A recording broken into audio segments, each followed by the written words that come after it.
Hello and welcome to this episode, the 15th episode of My World of Tanks Replays with Wedge. So today we will be looking at the T20 Tier 7 American medium tank. This is a vehicle I really like.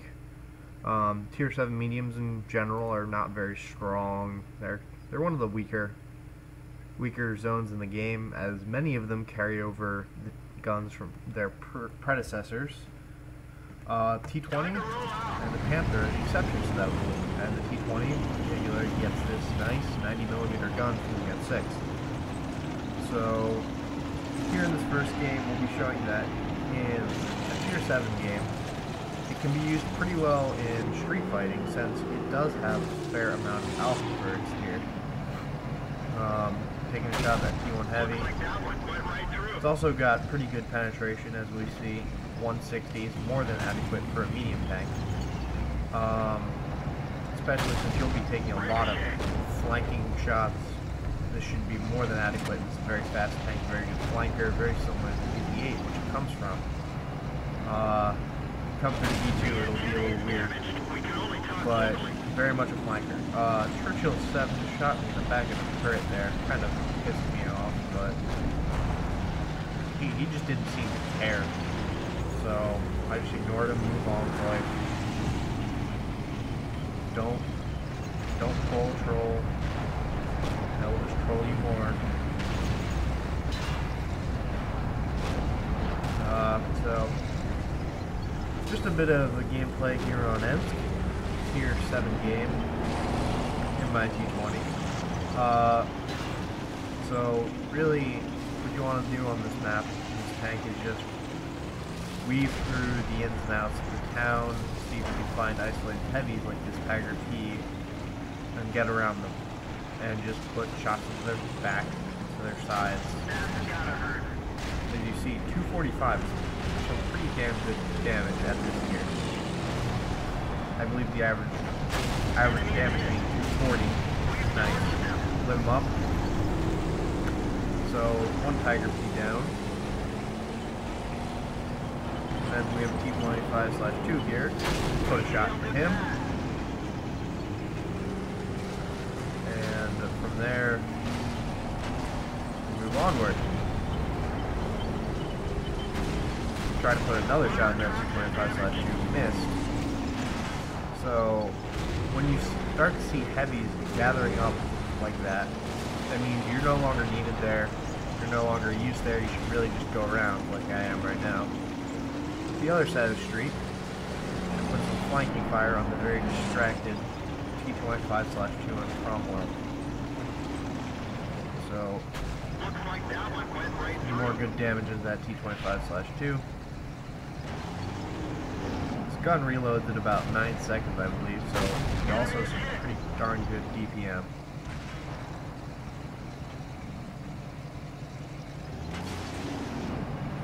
Finish off with 25/2, gun out of the game. Then we can shoot the Cromwell. Unfortunately, start to escape. So this game I actually died pretty early, but I do end up doing pretty well. What you'll find in this tank is that because the gun does such a good amount of damage, you'll end up doing a lot more damage than you think. And you'll end up getting much higher scores than you actually thought you would have. So once again, you see heavy tanks shouldn't deal with the front on. Where's a more flanking route? And here I see T1 Heavy distracted. Unfortunately bounced his front. Looking behind, seeing if nothing to worry about back there. Looks like that T1 Heavy and Cromwell are looking right at me.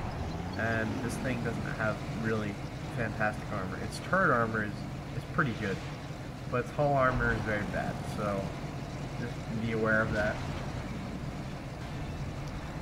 So I'm waiting here looking to see when that T1's going to look away, which is right now.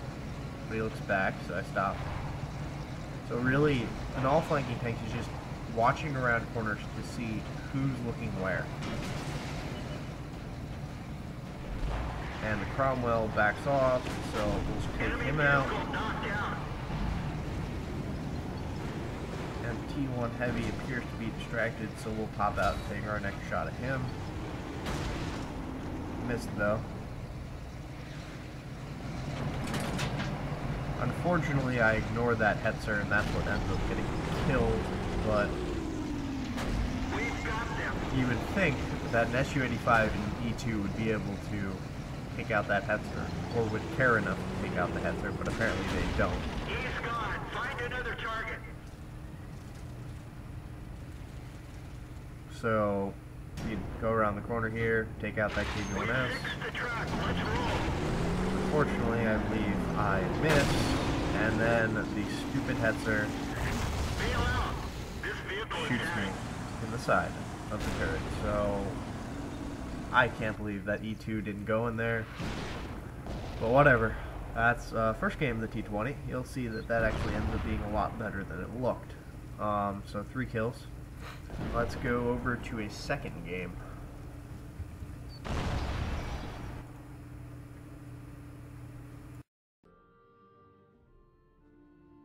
Okay, here is my second game. This game on Kampanovka. Oh yay. Tier 7 and Tier 8 game. So I am going to choose to head up the hill as there's not that much heavy on the other team. So usually best to just head up there. I'm a good gun. Should probably go up there.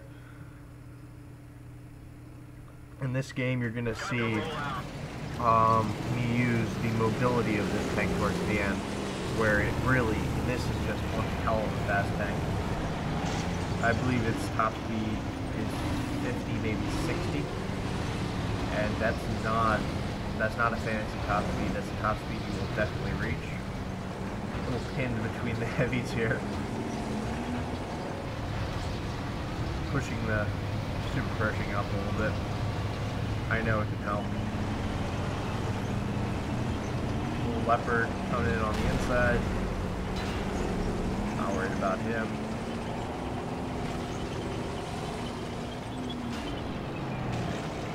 So, also see me snipe a little bit here, which is also pretty good with the gun. This gun's pretty accurate, good soft stats versus pop one for that Leopard.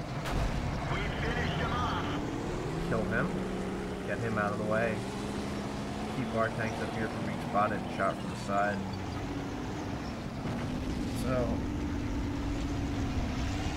just waiting back here, backing up, poking my turret over, see if I can see him laying in the sniping spot. See a shell tracer there, but I'm not sure. So I just take a wild shot, see if it'll end up hitting something. Good to do that sometimes, especially if you got lots of ammo and a fast firing gun. Just shoot where you see a tracer. So just waiting for something to pop up in that sniping area. And really, the T20 is kind of like a light tank in the way that until the second half of the game, it's really not good on the front lines. You need to wait until the second half of the game to start going out and flanking and annoying and pestering. But instead of, as opposed to a light tank where you're scouting for the first half, you want to be sniping at this thing for the first half. So trying to kill that stupid Type 59, just hit him, track him, do anything. Keep missing though. Finally, I see something in the sniping zone. T69, put a shot into him. Appears we didn't hit him. So, sitting here, waiting for the Type 59 again. We need to really get him out of here because he's spotting our tanks, and we don't want artillery fire on our tanks. So, missed him again. Keep missing this darn Type 59. But I believe that hits him and tracks him. But, of course, disappears. So, that was him, definitely, so he probably didn't move. Put another into him. So, now that teams are more disintegrated, although I am a little concerned about the Type 59, I need to move up and help because, as you see, the heavies have been battered down, and people are more. They need more support. So, see if I can get a shot and curve that low. Nope. 827, aiming for the commander's hatch. Bounce. Hit the side of the commander's hatch, it looks like.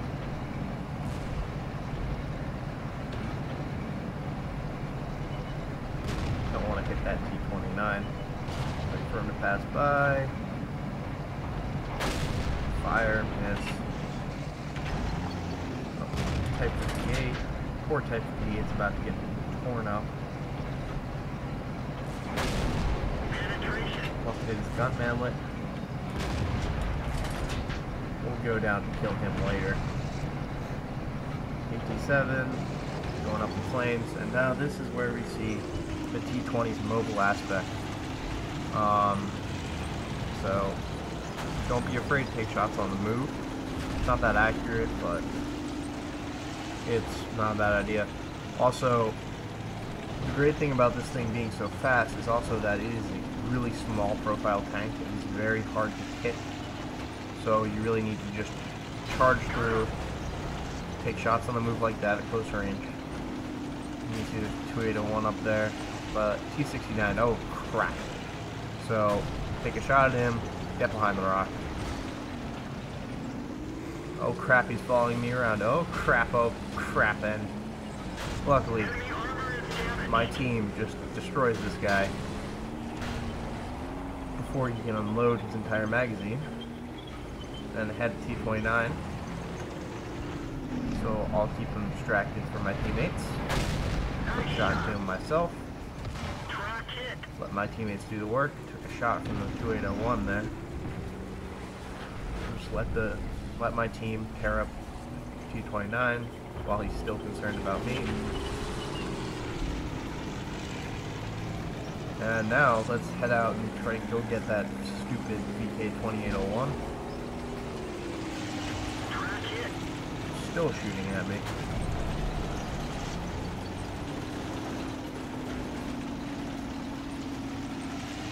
So as you see on flat ground here, going 50. On the slightest hill you go 60. It also turns pretty nicely. Take a shot on the move there. But guess what? This thing's fairly heavy and you're not. 414 ramming damage and finish him off. This thing's not very heavy, but it's heavy enough to be ramming scouts. So, definitely doable. This is also a very good counter scout. Almost like the Cromwell in a way is very good at intercepting enemy scouts. So, that was another pretty good game. 3 kills in the T20 on Malinovka, showing a little bit more of the sniping and mobile aspects of this tank. Okay, welcome to the After Action Report. This is the first game, and like I said, did much better than you would have initially thought. So, 2018 experience doubled, and let's look at the damage we did here. 269 to the AMXM4, 787 to that Tiger P, 850 to the T25/2, 23 to the Cromwell to finish him off, and 536 to that T1 Heavy. Credits, yeah, a decent amount of credits. It's a tier 7. It's where the range where you start losing credit profitability. You're not quite breaking even on every game, but you're just a little over. So as you see, first class mastery badge. Go over here, and as you see, what seems like a decent game is also oftentimes a very good game because you're doing a lot more damage than you thought. 2,465 damage is a nice number at tier 7 with 1,009 experience. Head over to the detailed report. 17 shots fired, 13 penetrations, 13 direct hits and 11 penetrations, which caused 2,465 damage. So very good in that aspect of just dealing out raw damage. 5 enemies damaged, 3 destroyed, 218 spotting damage. So that was a much better game than you may have initially thought. And that's what the T20 often ends up being. So second game on Malinowska, 246 damage to the T69, 743 to the Type 59, 227 to the T29, 443 to the VK2801, 18 to the Type 58 to finish him off, 165 to Leopard, and 1,050 spotting damage to that T69 when I was brawling with him / trying to run away from him, and 62 spotting damage just to put on with the Loey. So close to top of the team, 1,009 base experience, and 1,842 damage. Like I said, shots add up. They really add up to give you a fair amount of damage almost every game, and you end up getting a lot of experience. Detailed reports, 20 shots fired, 11 hits, 8 penetrations. A lot of firing on the move, reason that happened. 5 hits received, potential damage received 810. Not very good at taking damage, but still. 1 enemy detected, 6 damage, 3 destroyed, and 1,112 spotting damage. So if you get up close and you can hide and you can just run away, and as you remember at that point I had all those heavies behind me, just rely on their shots. I know sometimes it's hard to rely on members of a random battle team, but you just need to rely on their shots. Made 9,000 credits there, so again, good amount of money for a tier 7. 1,009 experience is also pretty good, so those are my 2 games in the T20 medium tank. Overall, I'd say it's an excellent flanker. If you like the Easy 8, the T20 is a smaller, faster, more powerful damage dealing Easy 8. So really good tank all around, and I think it's probably one of the only tier 7 mediums that tends to stand out. So although I think I'm working on the KV13 to get the KV13, which I think will actually be a lot better, and is a lot better than most people think, because it's an IS with an 85mm and ridiculous speed. So I'm looking forward to that, but for right now, this is by far, in my opinion, the best tier 7 medium. So until next time, goodbye.